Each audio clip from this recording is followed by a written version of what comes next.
Hey there everyone, it's Rudi again, and today we are bringing finally something new into Zoo Sicily with the brand new tropical pack. Today you can see the gorilla and the red river hawk come together in a brand new habitat by the lakeside, or by the riverside I should say, in this lower olive yard area of Zoo Sicily. Now, last episode we've spent the time to build this wonderful olive garden, I want to say, in which the pandas live. And I thought, you know what, even though pandas are obviously not as tropical as we could go for this one now, and obviously also it's a different continent, but I always said I didn't want to stick too much to a certain region, and we are coming basically from the region of Africa.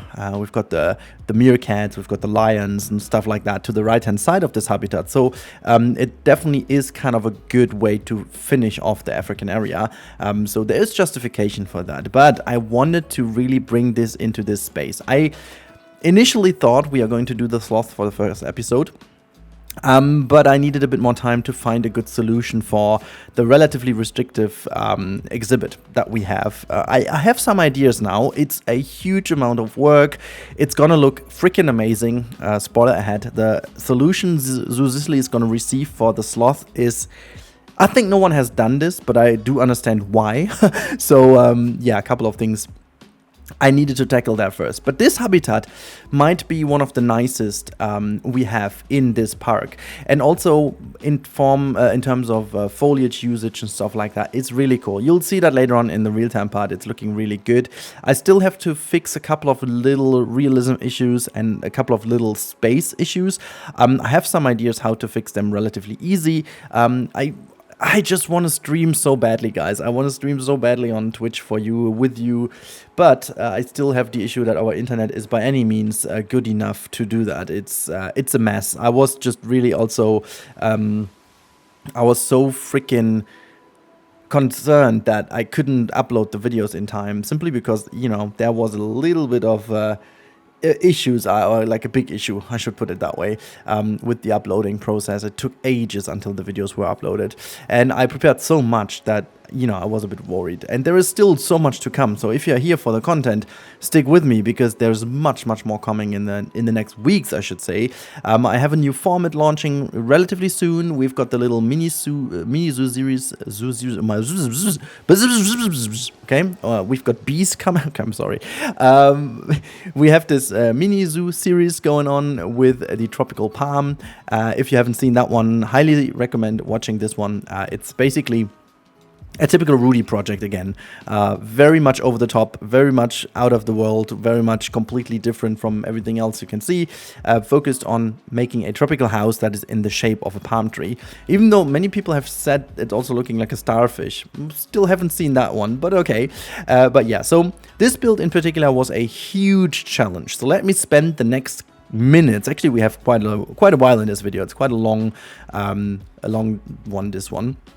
Simply because also there's a lot to be done. Now, let me just face a couple of issues we have over here. So first issue is that the terrain elevation we have to work with in this area is relatively steep, so I had to find a way in making this work together while still maintaining a certain distance from the guest towards the animals. You can see I'm also using some other fence designs now, because I can toggle the climbing. I can finally use also some climbable pieces that just look better. That was really helpful. I needed to get an idea how to solve this issue here with how to work with the river. I first of all had the idea to connect the river actually, so that the animals can go down by the river, down to the river. But the problem I had with this is we have the otters and the cranes living in there, and with the traversable area of them, and also with the way how the river works from the base design I did, it just couldn't get together. That was like a little bit of an issue.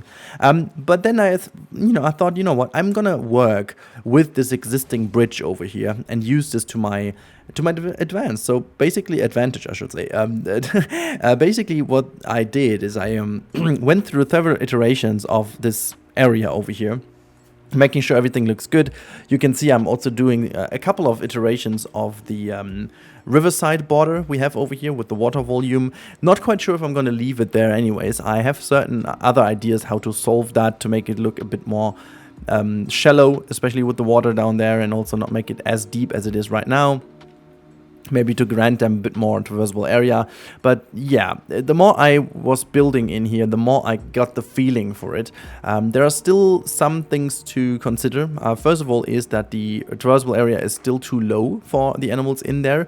Especially the red riverhawk has quite a high demand of traversable area because they just love to sprint around. And also the gorillas are not 100% satisfied with their space. So I might actually find certain solutions for that. But I'm relatively positive that we will get this done.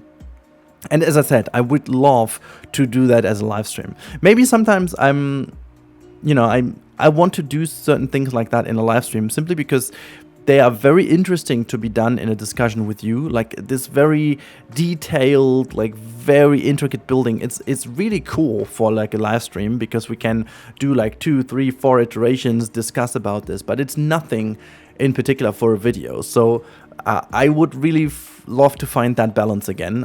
So yeah, kudos to my non-working internet, I guess.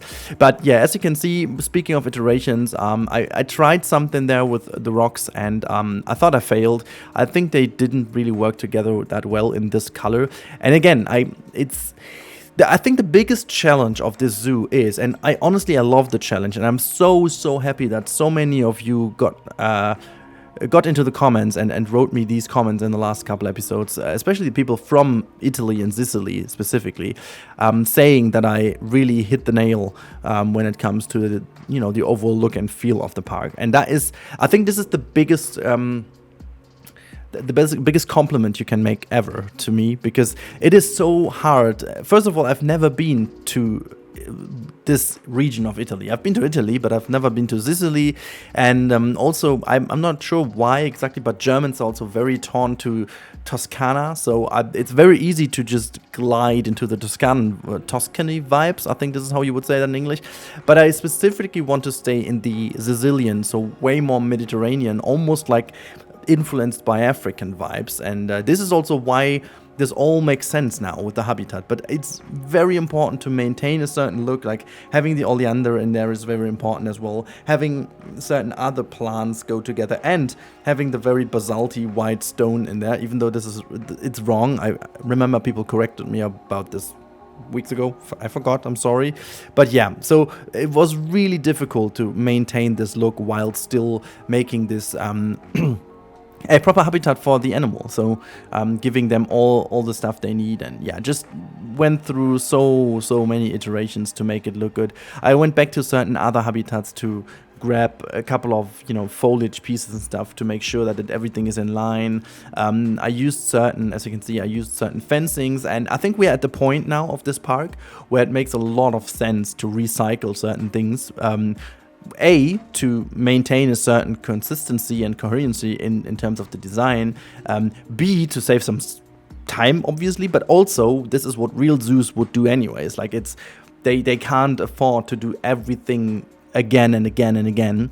However, saying this, I will say that I did something for this build in particular, which I thought I wouldn't, but I have to say thank you to Lider and so on, because in their project they had they shared a screenshot on Twitter, I believe it was, where they showed a fence design, and that fence design was out of this world. It was so clean and so nice that I was like, okay, I'm gonna make myself a fence for here as well. So you will see that in a couple of minutes. We are going to do this fence design, but before we are basically covering the bridge in a bit of a nicer shape, so that it also feels a bit more steady and a bit more, well, actually planned, as it is meant to be like that. I'm still not the biggest fan of the bridge design, and also, my god, we have to address the elephant in the room. How the hell could Frontier give us invisible path and then just don't give us the erased invisible path? Like, I just can't process that, because honestly, with that, the invisible path isn't that big of a change anyways. I mean, we always could cover our path, so now the only thing we can do is, and this is apparently the one thing that needs to be addressed, is they can be used now as like fields. You can use the nature, you can make people walk through actual ground textures. That's the only advance advantage we have now. It's like plazas don't really benefit from it. Nothing really benefits from it because it literally could have been done previously as well, which is really a shame. But if we would have gotten this as a raised invisible path, my god, that would have been so cool, because we could have done finally custom bridges, like actual custom bridges. Now, the problem about bridges at the moment is, and you see that specifically with this build in front of you, you have to cover up so much. And now, as I'm doing this custom fence, you will see exactly my problem in a bit. I was really trying hard to build a good fence design that is super slick and super modern, but the problem is you always have to make like a freaking huge footer, because the footer has to hide the curbing of the raised path. And see, I do like this specific curb over here quite a lot, especially for Sicily. Like, the wooden texture is really nice, but then you have these rings on it, like these pirate style rings, which I don't want to have, so I have to cover them up, but I can't just cover those up. So it's 90% there, but then it's not, and we need those last 10%, and that is a raised invisible path. I still can't understand why. Like, just make it invisible. I'm not sure if they can't do the outlines properly or what exactly the issue is, but like, just make it invisible. What's the deal? What's the problem? I just don't get it. But yeah, as you can see, I went through a couple of iterations of this fence. I wanted to make it also look really, really slick and neat. Though I have to say that the one that they used in the project that they are building in, like Lider and Co., I'm not sure who of them was it. If it was Josh, if it was Lider, if it was Caesar, they all do freaking amazing designs at the moment. It's really, they blow me away every single day. But I, in particular, didn't want to have such a super slick one over here, simply because it has to be a bit steady just to keep the people away from jumping down, you know. And then finally I came up with a design that I was happy with, and obviously, as always, we are starting to copy it around, and this is exactly where the curbing is the issue. Now, you will never get this so clean that it looks freaking awesome with, I mean, well, you can, but then you have to make the steps in between even smaller. Now, I work with a 2 meter variant right now. You have to go down to 0.5 meter to make it really seamless and nice. So instead of this thing consisting of 4 elements, I needed to do 1 element, which in fact doesn't work because we don't have metal pieces that are shorter than 2 meters. So yeah, in my brain it worked, but in real life it wouldn't work. So it's always a problem. But you could do something nice with these 2 meter variants easily if the pathway wouldn't be having a curb, because without a curb you can just go a little bit into it, a little bit out of it. It wouldn't matter too much, you know, it wouldn't be so much of a problem. But now it is, and that is, yeah, it's, I don't know, I just really don't know.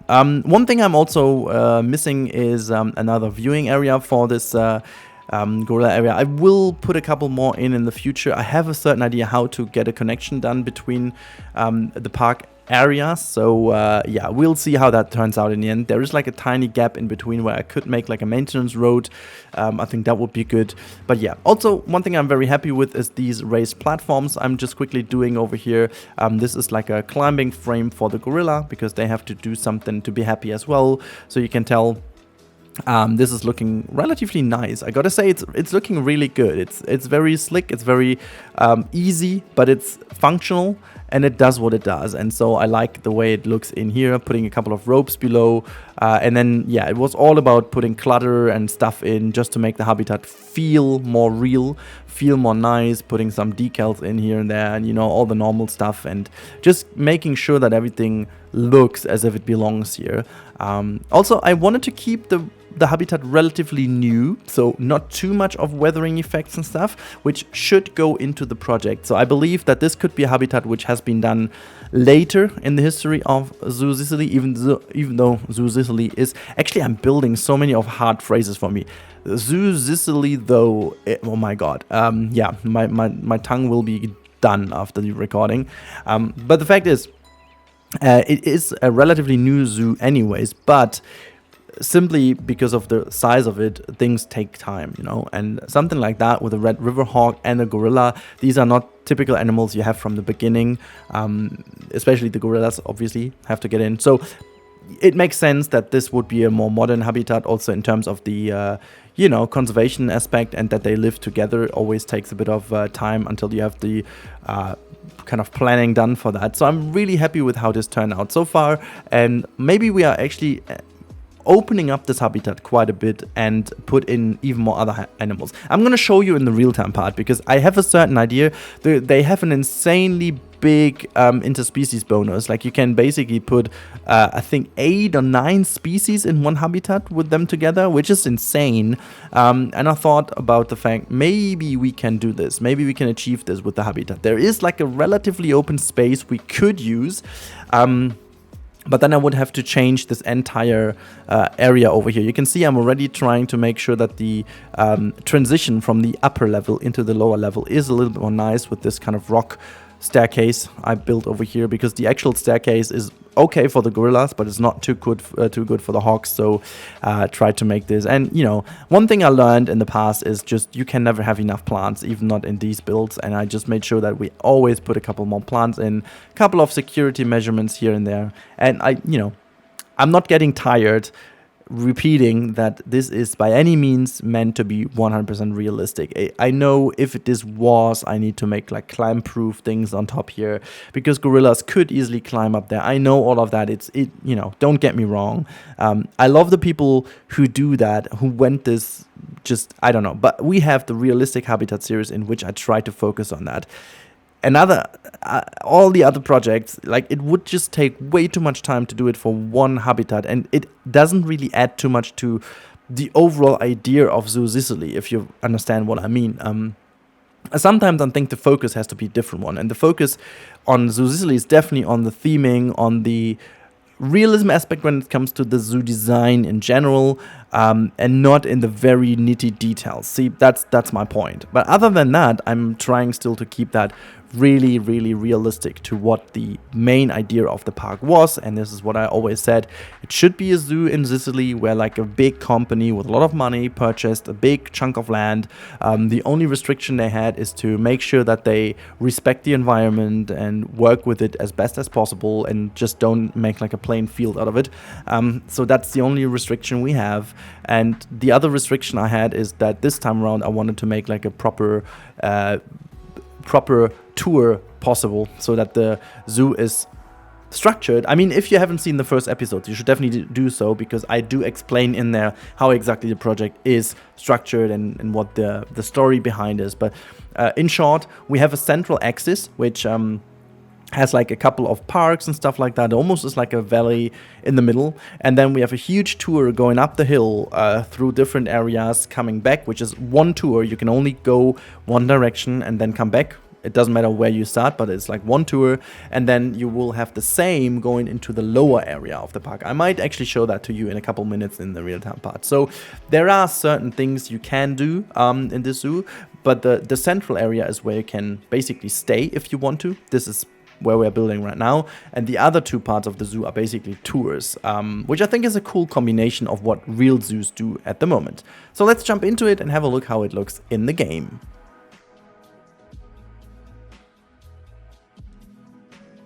We are approaching the area, and as you can tell, this is the first area where we can have a little look inside. As I said, I have to fix a couple of these things here with the railing. Not really happy with how it looks right now, but yeah, you can see this one. And if, for example, gorilla is on top of here, you have it really nicely inside, which I think is really cool. You can also get a glimpse here down into where they can climb down to the water, and you've got this very nice look under the bridge where there's also like this little area for them to take a bath and so on. I think it's really nice the way it is. And then as we approach higher, you're getting basically to the other level. And I think one thing that's really cool is as soon as you are hitting this spot over here, you are again on ground level, so to say. It's really, it tricks your mind a little. And you can see the gorilla coming out of this building here, having this wonderful play tool. And once we go further, actually the pathway is a little bit tight, so that's something I have to definitely fix in the future. How exactly, I'm not sure, but yeah, that's that. And if we look down here, you have another nice view down into the lower valley, and then you can also get another glimpse on this side. You can see this is not really perfectly aligned, but there's one of our friends, the gorilla. As you can see, he took also like a little bath. Oh, he's showing the butt to us. Oh my god. Oh my god, this one's coming. Hey, what are you doing? What are you doing? Don't do that. Yeah, nice. Oh, look at that. The texture is just blending in with the shadow. Look at that. No shadow, shadow, no shadow, shadow. Wow. Okay, well, this is kind of neat. I did a couple changes to the indoors. It looks a bit nicer. Put some pottery here and there. And as you can tell, this is another little trick to bring the animals closer to your eye level. If you look over here, they have like a nice little platform on which they can chill as well in the sun, have a bit of shade from the tree. And the people from the other side, obviously, can also have a closer look to them. And the hawks still running around here. And once we go further, you can also check on the other side. You have a wonderful view down here to the water. I changed a couple of things about this. And also what I like a lot is now how the separation between those two areas work. Now you have this one which is fenced off, but then you can also see the river in the back. I might actually add some greenery here to make this look a bit more weathered and stuff like that. And we have to make this beach look nice as well as soon as we do the transition. I'll show you in a second once we fly over, because that's relatively important. On this side, we have another platform for them to chill on. I think it's a really cozy corner, you know, they can really have a good time in here. And once we go over here, you get another nice view inside of the habitat. All over, I think it's a really well laid out habitat when it comes to the viewing points. The only thing is that the bridge is a little bit too shallow. And this is exactly the area where I meant that I could make a connection in between here. Like we could really get like a proper nice connection through this little gate, and have another viewing to the lower part here as well. Maybe connect to the other side. I'm not entirely sure how exactly that will look. Anyways, let's just jump out of this cam and fly up a little so you can see the habitat in its full glory. So as I said, I think the footprint of it looks really decent. So this is where the footprint is. This is where the people seem to go crazy about. All right. And my idea is now, first of all, what I did, as you can tell down here, I changed a couple of things so that this ground is a little bit taller, so the animals can actually walk down here and get a bit of a nicer water. I'm not sure why are you swimming. You could actually walk. There is like a stone for you now. Oh yeah, do the walkie walk. See, this is kind of cool how they're like in the shallow water, so they can just get out of it now. Look, I like it. And look, there's a gorilla. It looks so good. It looks really, really decent. I love the way it all turned out. It really, oh my god, what a jump. It just yeeted itself up here. But I mean, just look at that. It looks really damn cool, doesn't it? Let me just zoom in a little here. Oh, look at that. This is just a beautifully designed animal. I can't help myself, but it's my favorite animal of the pack, simply because of its design, not because of the animal per se, but it's just like, what have they done? This is one of the best models they have done for the game. It seems like the person who did that is as much as a lover of the Red River Hawk as you guys seem to be. You guys also go nuts about it. Let me just... Oh, look at this. This is just too good. We've got so many cool angles here to look at. I mean, just look at that. Look at all the angles. Look at the detail on the faces, on the little cute faces. It is just too good. And... yeah, I'm a big fan. I'm a big fan, as you can tell. And I was so much of not a fan. I was like so much, yeah, it's boring. Yes, no, I'm happy if I'm proven wrong. I'm very happy if I'm proven wrong. Okay, so far so good. This is that. But as I said, I still have the idea to open up. So we do have this wall over here, and it would be easy enough to just break this wall down and open the entire habitat to this left-hand side and just kind of create, you know, I'm just gonna not save the file, but I'm gonna show this to you real quick. So imagine we're just taking that and kind of create like a plateau like this. So we can work this all into the waterfall that is going on here. So we could just make sure that we have like a very nice little plateau going on here, and then just, I don't know, maybe just make sure that this is looking like a rock facade. We can also use our normal Sicily stones here to make it look good, and then we can just make sure that this area is part of the habitat and bring in other animals. Because let me just quickly show you. If we go to the Red River Hawk, for example, and then we go to interspecies status, you can see, my god, look at how many animals go in here. We have the buffalo, the bongo, the bonobo, the hippopotamus, we have the mandrill, the Nile lechu, the okapi, the pygmy hippo, the western chimpanzee, and the western lowland gorilla. Now, One thing I don't want to do is, I think I don't want to mix too many of the monkeys and stuff together, simply because I'm fearing that this would cause some issues. But adding some Nile lettuce, for example, to this habitat would be really beneficial. The only thing I don't like is the okapi, because I think the okapi deserves its own space, and it's so much more shy than the other animals that I would need to ensure that it's always like hidden somewhere. So that's not the best thing to do. But I can really tell the Nile lettuce and maybe the mongo, those two together, or actually maybe a chimpanzee, maybe not, I don't know, would be really cool indeed. So yeah, you can comment down below what you think about this idea. I think this habitat could benefit a lot from it. So opening up to this side would also give the chance to make a better open space for A, the hawks, and B, the Nile lettuce, for example, just ensuring that this works. So yeah, that's that. Look at this boy sitting over here. Look at that. Ah, it's so good. It's so good looking.